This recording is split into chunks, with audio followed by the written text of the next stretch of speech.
Just a reminder, you can catch me recording this podcast live on AMP. AMP is a new live radio app that lets you call in and chat with me in person while recording. Get the app on Apple's App Store and make sure you follow me at John Middlekauff to get notified when I go live.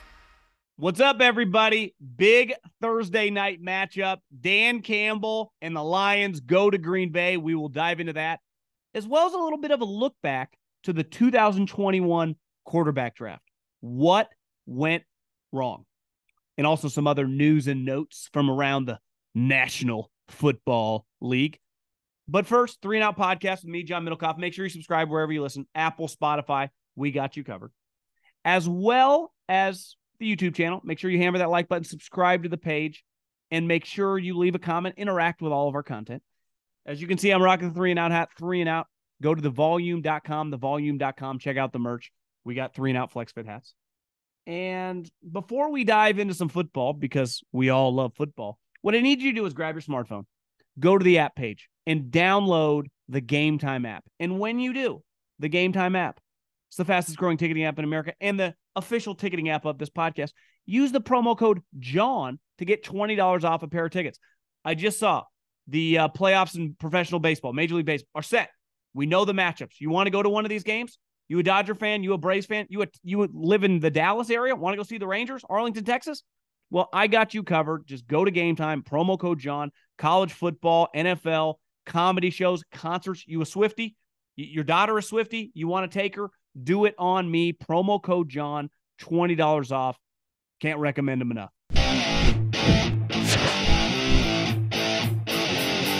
Listen, these Thursday night games historically have been very hit or miss. And the football, you never know what you're going to get. Short week, especially as the season goes. But I would say when I think of Thursday night football, it's the matchups aren't great. And this is just a fantastic matchup. You get Dan Campbell at Green Bay. And just a lot on the line. I mean, no way around it. I picked the Lions to win this division. I stand by that, and I feel pretty good about it. Honestly, they're an awful Jared Goff pick 6 against Seattle in their home opener from being 3-0. I think the Lions are really good. I just saw Hutchinson was the defensive player of the week. He had a couple sacks. I think he's got a chance to be an upper echelon pass rusher. Obviously, offensively, they're fantastic. They're going to have a guy that they drafted really high a couple years ago come back off his gambling suspension and looked really good last year when he came back from ACL surgery, Jameson Williams. But to me, this is just a huge night for Dan Campbell to almost double down. Like Thursday night, opening night, he beat the Kansas City Chiefs. That was a big night for his program, especially coming off the momentum last year, the way they finished, kind of ending Aaron Rodgers' career in Green Bay. And I think it's hard to watch them and not see a ton of talent. They're tough. They're going to be able to run the ball. Their passing game is really good, and they have impact players on defense. Now, overall, is their defense great? No. Is it going to be a top 5 defense? It's not. But I think by the end of the season, they have a chance to look a lot better than a lot of people thought coming in. And let's face it, Dan Campbell, a lot of people are going to be split on this one. A meathead, former player, rah-rah speech guy, says he drinks, 18 cups of coffee before work, slamming Red Bulls, listening to Metallica. Or maybe he's just a solid coach. Now, is he Kyle Shanahan and Sean McVay as a schemer? Of course not. That's not really his MO. Ideally, he's not Colin Place. He is much more in the vein of Mike Tomlin, John Harbaugh. Mike Vrabel can call a side of the ball. I know Dan technically did a couple years ago, but that's never going to be his deal. He's going to hire coordinators to, run his offense. But let's face it, he's doing a pretty good job. The Lions, I would say, and we've talked about this before, are mostly a joke. And this last year and bleeding into this year, they look very, very competent. I would say they're the betting favorites, but they're also just the eye test favorites. They should win this division. And if they don't win the division, they 100% should be a playoff team. So you have a night, anytime you play on primetime, there's just going to be more takes and more thoughts because everybody's watching. Even with Amazon, where I saw the streaming was up 20%. So this is a big moment for the big guy and his football team, which I'm a believer. Now, I don't think the guy's going to become the next Bill Parcells or the next, Bill Walsh, but I think he's got a chance to be a really solid team because most coaches that are viewed as really good, they usually have good players, and he does have really good players. Now, big picture, what are they going to do with Jared Goff? Are they just going to ride it out for a while? It's kind of what it looks like. But they definitely have a lot of talent around them, and I'm a believer. And on the flip side, the Packers got a lot on the line. This is going to be one of the first weeks where the Packers always got a lot of eyeballs on them. I know last week, definitely where I was, it was the local game, so I would imagine a lot of people were watching that. But, through 3 quarters, it was terrible, 17-0. They weren't a great watch. But there are going to be a lot of eyeballs on Jordan Love. And let's face it, most people start to finish are going to get their first Jordan Love game. And I said it last week, I was impressed. You can only learn so much in the classroom. You can only learn so much in situational practice, things during training camp or during the season. Hey, we're down 4, 1 minute left, no timeouts. Yeah, it's practice. You can't tackle the quarterback. It's different when you're in a game situation, especially against a really good defense. And to me, he showed a lot. Now, you got to do it over and over, and especially at home against a divisional rival. I know they're technically not a rival because the Packers have owned them, but you know what I mean. And I'm fascinated to watch Jordan Love in this game. And let's face it, if Jordan Love just turns out to be solid, that is a massive win for Gutekunst and LaFleur, who, LaFleur, if he just creeps around 9 or 10 wins and gets them even just as a wild card this year, I think we have to start including him as one of the best coaches, in the league, especially of the younger version. And I don't think he really got the credit when Aaron was rattling off MVPs and they were winning 13 games. A lot of it was the way the seasons ended, the way it did against Tampa with the field goal, obviously the way it did last year, and then 2 years ago against the 49ers. But he's clearly a pretty good coach. And I'm guilty of this, whenever we talk about top coaches, especially the top guys like under 50, his name never comes out of my mouth, and people I listen to, they never usually talk about the guy. Feels like most people put him closer to like some of the random coaches in the league than the Kyle Shanahans and Sean McVays. Now, part of that is when you win in the playoffs, you get more credit. But when and let's face it, I know they were kind of mutually ready to depart, but they were the group that decided to get rid of Aaron Rodgers. And separate from what happened on that field in New York, they pulled the trigger to get rid of arguably the best player in the history of the franchise. So when you pivot to Jordan Love and he just turns out to be solid, a guy you drafted at the end of the first round, and then your team looks pretty good. Now, they're battling a lot of injuries. I saw Watson's questionable, which, when you got a hamstring injury, short week, I know he hasn't played, but it's a little risky. Bakhtiari's out. Jair Alexander's out. They have a lot of injuries on their team. If they were to win this game, it would be very, very impressive. I won't say I would be blown away, but I expect the Lions to win. As a gambler, I'm going to put money on the Lions to win this game. But what I saw out of the Packers last week, the heart, the grit, and just the playmaking ability from their quarterback. Now, he hasn't shown the ability to do it start to finish in these games. He either has a bad quarter, a bad half, but there is no disputing, and we'll talk about these 2021 quarterbacks here in a minute. There's a fluidity to his movement, just as a scrambler, keeping plays alive behind the line of scrimmage, his arm strength. His accuracy can obviously be very hit or miss. You just have to look at the completion percentage. He's been missing his best wide receiver. To me, if they can just get his timing and rhythm down a little bit, I definitely think he could be a top half quarterback in the NFL.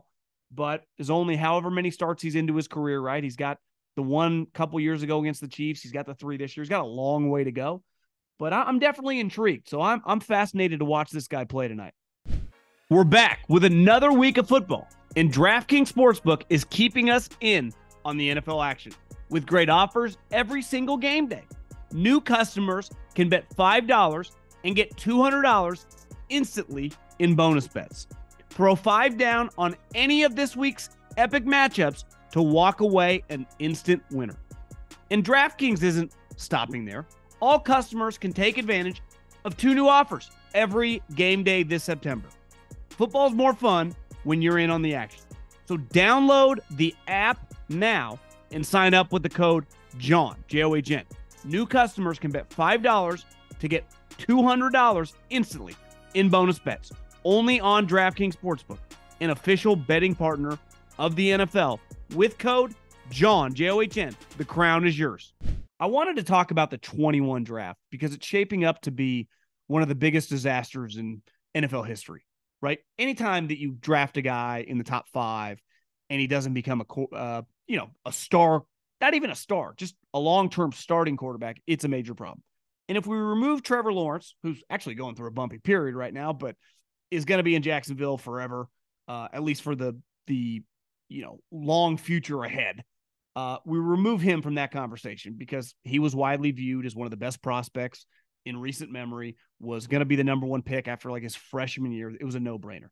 But then you look at all the other guys, and I always say that 2021 season, or excuse me, the 2020 season, the COVID year, is an all-time outlier for these quarterbacks.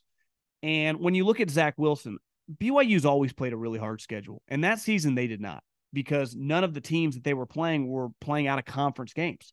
So they had to play a bunch of nobodies, and they really only played one good team.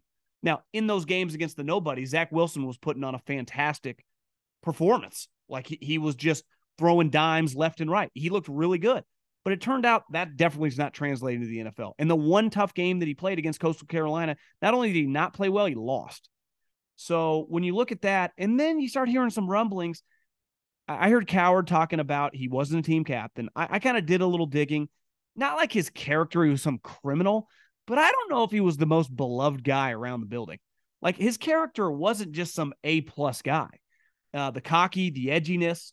And I was told a while back that Joe Douglas kind of likes that. You know, he comes from the Baltimore crew, of the Ray Lewises, the Ed Reeds, the Terrell Suggs. Like they were big on swag. Now they backed it up with play, but that was a thing that Zach Wilson kind of hung his hat on, was like swag. And then you watch him play now. He's got the Karate Kid thing going, and he's just terrible. And last year, the character stuff really, kind of came to light because of the comments after losses, and everyone turned on him. Now there are some rumblings that the defense is getting mad at Robert Saleh because he's supporting him. As I said the other day, anytime that they had moved on from Zach Wilson. One thing I didn't hit on the other day, once you make a highly drafted guy, if he's going to be your backup, you just have to move on. The Jets had literally moved on when the season ended, right? They were going to trade for someone. They were going to do something, right? They were sniffing around Matt Stafford. I would imagine Kirk Cousins would have been available if they couldn't have got Aaron Rodgers. And the Aaron Rodgers thing definitely became on the table. They went all in on that one. They had moved on from Zach Wilson. But then once Aaron Rodgers not just became a reality, they went, well, have him sit behind him for a couple years. That just doesn't work, man. You can't make a guy a starter, have it be a disaster, trade for a legend, and then have him sit behind him and think he's just going to become a much better player. Maybe he improves incrementally, maybe takes a small step. But when you look at the grand scheme of things, that was moronic. It was so stupid. And I don't understand, looking back, one, why they drafted the guy. Now, I would have taken Justin Fields number 2.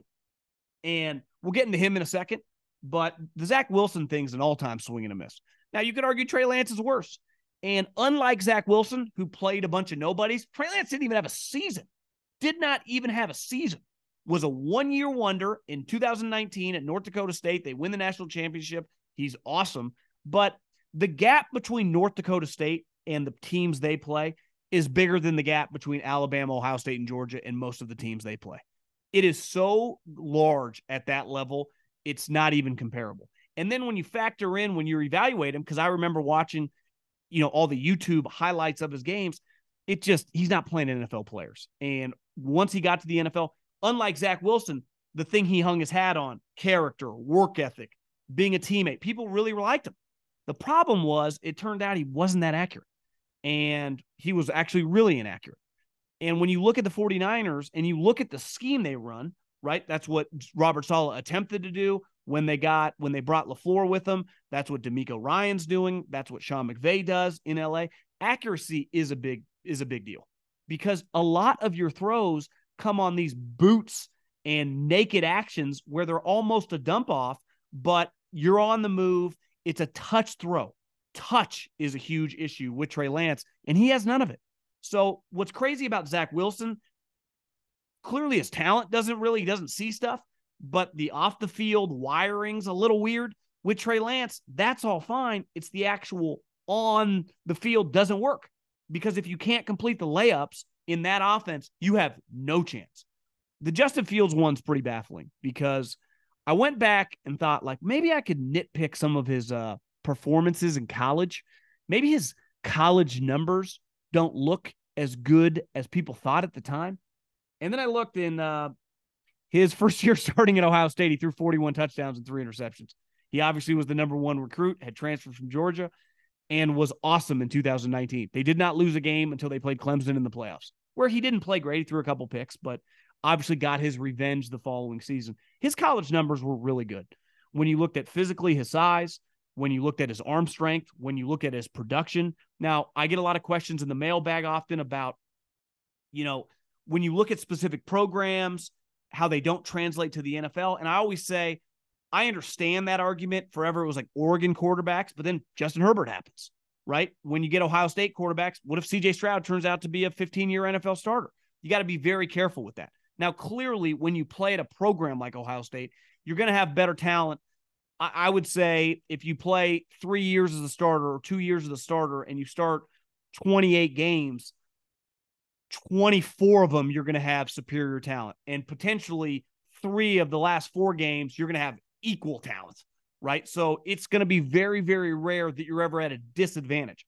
That's always been my theory about a lot of quarterbacks that have success in the NFL that play at programs where you're at a disadvantage. So you kind of learn how to play. Like Aaron Rodgers was a Cal. He had to take on the big bad wolf of USC. Like they were not equals, right? Brock Purdy, Iowa State, never was really equals to people. Look at Mahomes, Texas Tech.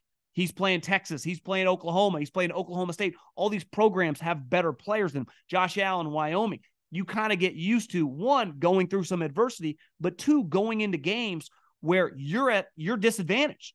And when you play at Alabama, when you play at Ohio State, when you play at Georgia now, the odds are so far stacked in your corner, it's not really a fair fight. So to me, Justin Fields might have just been, his team was so much better than everyone else. Now, I remember sitting on my couch and watching him throw 6 touchdowns against Clemson his second year, right, when they got their rematch and they beat him, and going, I don't know, man. I don't see how this doesn't translate. His athleticism, he can throw on the move, his deep ball accuracy in that game. But clearly there was stuff that, and this is sometimes scouts aren't able to see this, coaches sometimes when it comes to truly evaluating the processing, right? And that was something I know Kyle Shanahan, they were out on him. They didn't think he processed the game fast enough or at all, right? And that's something that's hard. It's impossible to quantify. But if you don't at quarterback, you have no chance, right? Zach Wilson, not a great processor. I think Trey Lance can process the game. He can see it. He just can't direct the football to go where he wants the football to go. And then he starts questioning himself and he plays really slow. Zach Wilson, I don't even know what's going on there. And Justin Fields just feels lost. It's why I said when he said his comments last week about the coaching staff, what he's really saying is they're just trying to make me play a normal offense and I can't think and play free at the same time. Well, that's kind of being a quarterback. Kind of being Patrick Mahomes or Josh Allen or Lamar Jackson or Justin Herbert is kind of being able to know exactly what you're supposed to do, but then instinctively be able to freelance when you get thrown a curveball or when a guy slips or when you screw up, right? And that's why it makes the position so difficult. It's why even we nitpick guys like Dak and Kirk Cousins because they kind of struggle at that, and they're really good. And they're guys that are going to throw a bunch of touchdowns. That if you put them on the right team, they can win 11, 12 games.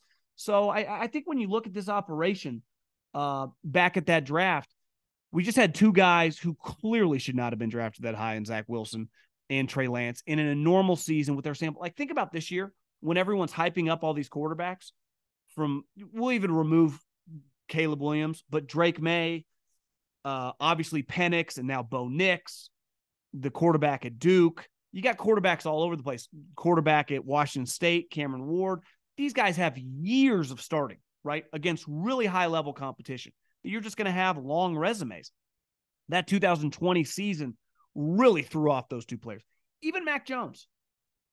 One thing I always heard about the Alabama program in 2020, when the world was kind of shutting down, is that they never really flinched from a workout standpoint, from a sneaky practice standpoint, and it showed. They destroyed everybody. They basically looked like the team that LSU had the previous year. They boat raced all the opponents. And I think with Mac Jones, the thing that's crazy, and the reason I was out on him was because you can't draft a guy that high who, to become a good player, it's all about his floor. It's not about his ceiling because he doesn't really have a ceiling. Say what you want about Justin Fields. If it had worked, his ceiling was really, really high. He had top 10 quarterback attributes. Mac Jones did not. Mac Jones, if he peaked, is like a Jimmy Garoppolo. And Jimmy Garoppolo's peak is like the 15th best quarterback. So Jimmy Garoppolo was also drafted the end of the second round, right? Mac Jones went 15th, and there was talk forever about him going third. Well, here's the thing. I'm sure a lot of you have seen the nut tap, everything that's going viral. Like, he's done that multiple times now. There was a whininess to him last year.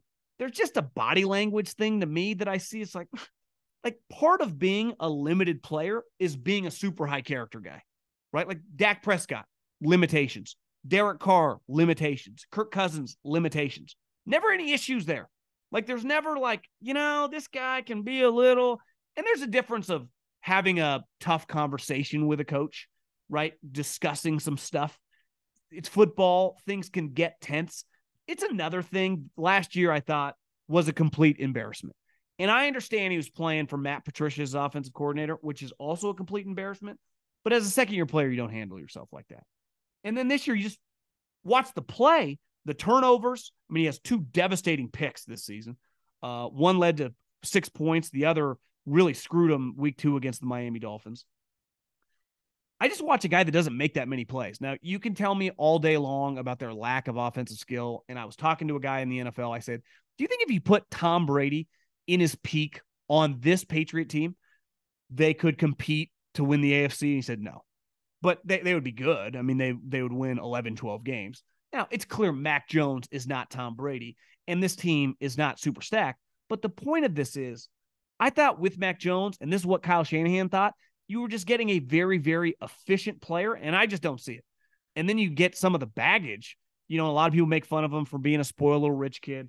Like, I just think being a spoiled rich kid or being a poor kid, there's just a way to act in the NFL. Some guys act right, and some guys don't, and clearly Mac Jones, kind of questionable when you factor that in. I saw today he was asked about the nut punch, kind of refused to answer, which I don't blame him. I'm sure Belichick's, giving him the riot act. Just say we're on to Dallas, we're on to Micah Parsons, we're on to Dan Quinn, and that's essentially what he said. But I feel pretty good about that, right? I was dead wrong on Justin Fields. The Zach Wilson and Trey Lance thing was always an enormous swing for the fences. And the Mac Jones, just like, he's a 3rd, 4th round pick. That's who he is in any draft, even in quote unquote quarterback inflation, right? And that's real because everyone's desperate to get a quarterback. But when you're desperate to get a quarterback, I like Bryce Young. It was hard not to. You watched him in college. Dude was fucking brilliant. Just a natural thrower of the football. But it didn't take long if you just paid attention in the preseason. You're like, and I was someone that's like, maybe he can figure it out. He's always been small. Because I remember talking to a buddy. It was like, Devontae Smith, he weighs 178 pounds. He's tiny. How's this going to translate? And he's like, bro, he's always been small, and he's kicked everyone's ass. And you know what? When you watch him with the Eagles, still kicking butt, unfazed. The thing with Bryce as a quarterback, you're a little dependent on the skill guys around you, on your offensive line, and he looks overwhelmed. So I'm not going to say I'm dead wrong on that one, but I would say I got that one red flagged. It doesn't look right to me at all. And you got to be very careful. And this is going to be a conversation with all these quarterbacks this year in the draft, right? Size, intelligence, seeing the field. A lot of these guys playing really good teams. Penix, Bo Nix are 2 good examples, right? Caleb would have been unreal no matter where he went. Drake May went to a non-football power and is kicking ass. To me, Bo Nix and Penix, we saw them early on. Now, Penix got injured. Bo had a lot of failures in Auburn, and now they just look like world beaters. And I think the question is going to be the talent around them, who's coaching them. Like, they're just going to get nitpicked because, like, are we going to take these guys top 10 picks?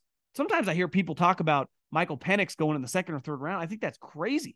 As long as his physical and his knees check out, just watch him play. I mean, that guy looks like a dynamic NFL thrower.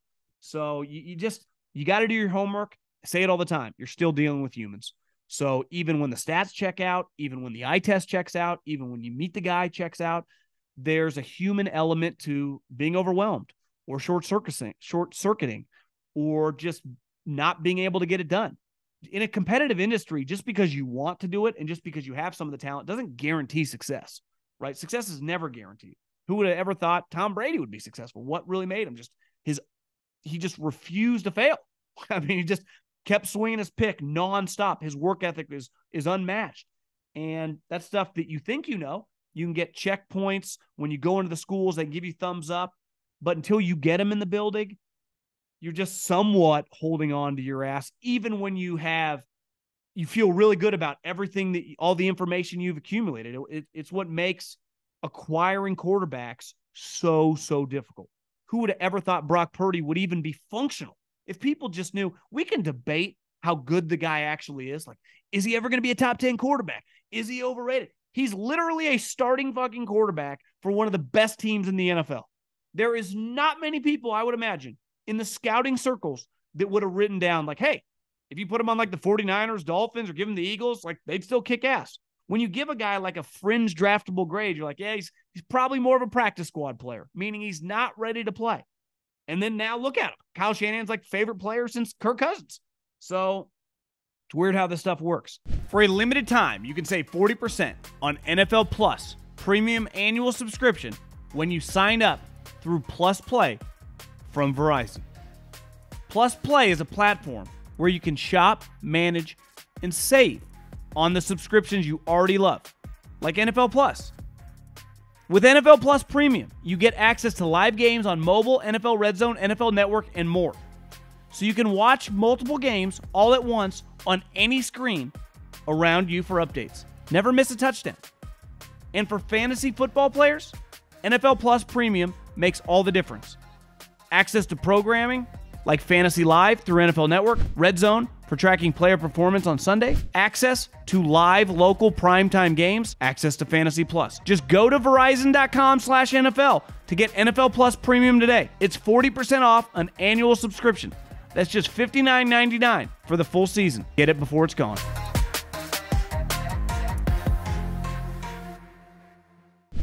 The other thing in the NFL, right when you get around this time, I usually go to RotoWorld because it just does a really good job. I used to do this in the NFL when we used to have to manually input injuries. Basically what you would do is you would go to RotoWorld and you just start scrolling and you just make sure that every guy in the system had updated injury information because at any moment they could be cut. And then when they were cut at the time, stuff didn't automatically import like from some, I don't even know where it would come from. I'm pretty sure it does now. But back in the day, you had to keep track of it manually. Every team did. So when John Middlekauff was cut from the Patriots, you go, well, he's had 2 knee surgeries and a rolled ankle. So, if you want to bring him in, you can check that stuff out. So I just go scroll because it's basically a fantasy website, but it also just, it breaks everything down Twitter style individually by players. And you just start seeing a lot. I mean, it's adding up fast. A lot of guys missing practice and the bumps and bruises really start coming. And that's the thing with the NFL. It's people say it every year and you think about it every year. And I was texting with a buddy who's a part of a really good team. He's like, yeah, we got a really good shot unless some major injury happens, which you never know if it's coming. And how many of your role players are just going to stay healthy? If they do get injured, who's going to be ready to step up? Like, it's one thing to be like, well, this guy's always, Jair Alexander's always hurt. Okay, well, it's like, if they're going to make the playoffs, they're probably going to need him, Christian Watson, some of these guys on the squad. And you look at I'm watching the Saints game live when Derek goes down, and you just think, if you're the Saints, you feel you are a quarterback away from being a playoff team. Derek is flawed, and I don't even think he had kind of hit his stride yet. But all of a sudden, you look up and he's laying there. You're like, did he just break his clavicle? And then the way he walked off, they weren't kind of holding it. You're like, maybe he didn't break it, but you didn't know. And then now he's, probably going to miss some games. And you just, at any moment in any of these games, it's sick and you're not proud of this. But when people are laying on the ground and there are multiple people laying on the ground, we all do it. You just say, I hope it's not so-and-so, right? Or when the camera, kind of goes toward a huddle and then goes, oh, there's a defender down and it's your team, you just pray it's not Pro Bowler X, right? You're like, please don't be. And then you see it's like a random slot corner. You're like, oh, thank God.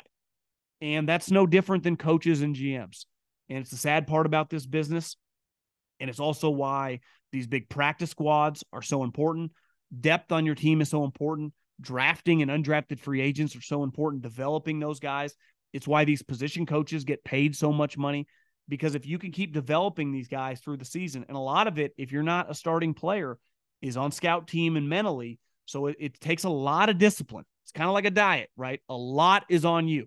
As a starting player, whoever your coordinator is, your head coach, they're in your ass. The strength and conditioning coach, there is, and listen, most players, especially at the highest level, are self-starters, are self-motivated.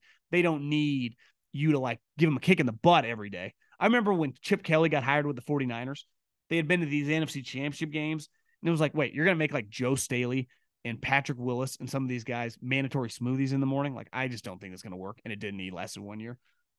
But listen, average players, especially young players, they're all over you. As like a fringe practice squad guy, it's easy to fly under the radar. It's like, hey, they like me, they drafted me, but it's kind of on you to get extra film reps, to keep track of the things the starters are doing, work out really hard, make sure you know, because clearly usually you service your own team in scout team, but you also have to know your own playbook. It's intense. And the level of self-discipline that it holds young people to, it exposes fast. And I saw Dion go on a rant the other day about one of his highly recruited guys, I think a true freshman. They asked him, like, when's he going to be on the field? And Dion's like, the guy doesn't even know what he's doing. He's like, we check film every single week. We know how much film you watch. Every position coach keeps track and then gives to me by Thursday. And then we also can see on practice. Just because he's a 5-star guy, if he's not ready to play, putting out a guy that's not ready is stupid, right? It's why it's why often you'll see a guy on the team you root for be like a 3rd-round pick, and you get an injury. You're like, why aren't they playing so-and-so? We drafted the guy in the late 2nd round, because they don't think the guy's ready. Now, they can't cut him because someone else would claim him, but they make him inactive every week, especially if you have an injury or something at the position, because they don't think he's mentally ready. If you're a running back, maybe you can't pass protect. If you're a defensive lineman, maybe you can't play the run. If you're a DB, maybe you don't know all the coverages. And when coaches don't trust you, right, they don't put you out there. It's a little bit like being a parent. Right? You usually don't get to ride your bike to school until you kind of prove, maybe 4th, 5th grade, right? I mean, early on, you're getting dropped off by somebody, a fellow parent. I remember the first time I got to ride my bike to school. My mom actually told me recently, she followed me to school like the first week of me riding the bike. I'm like, God, that's a little incognito move. She's like, I didn't really like what I saw, but you made it, and we just kind of let you keep rolling. Right? You have to prove your trust. Anytime you get a car when you're young, right? Anytime they let you drive, anytime they let you stay out late, it's no different in a football team with a young player. You have to prove your worth to them off the field, practice, meetings. And then who knows? And maybe you get on the field and you're really good, and everyone's like, why didn't they put him out? Why didn't they do it right away? And sometimes it's true. You just got to, some guys are bright lights guys. But for the most part, you can't put people out there that don't know what they're doing. That's what I feel like when I watch the Chargers play football. It feels like all their defensive players, does anyone practice? Do you guys meet? Is everyone on the same page? If I ask all 4 of their DBs, Derwin, I know, would know what's going on. But if I ask the other guys, hey, do you know the coverage, where you're supposed to be with like these 5 different route combinations? It feels like I get 3 different answers from all 3 guys. And it's very difficult to play like that. And usually when you do, you get beat.